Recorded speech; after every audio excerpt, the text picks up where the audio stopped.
लगावत रे, फूल छाप के झंडा लहरावत रे।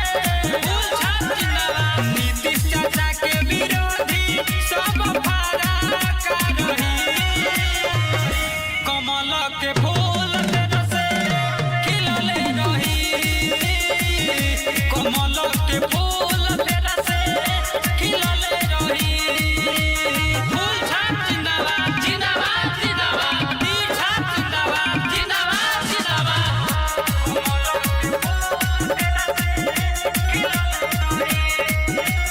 बोली जे कवनो बोली रे, करे जा पतीर चली रे।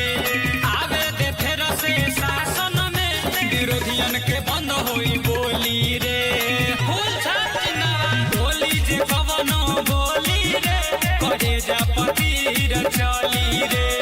आवे दे फेर से शासन में, विरोधियन के बंद होई बोली रे।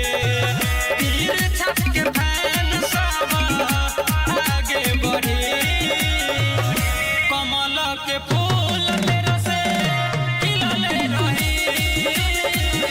कमल के फूल तेरा से खिलले रही।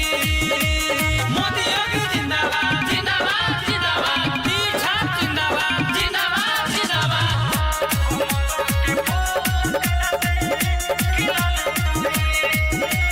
बीजेपी के नारा लगैले बा, फेर से एकता बनैले बा।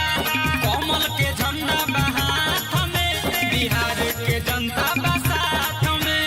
फूल छाप जिंदाबाद, बीजेपी के नारा लगैले बा, फेर से एकता बनैले बा। कमल के झंडा बा हाथ में, बिहार के जनता बा साथ में। अशोक प्रेमी कहे कोई चीज चली, कमल के फूल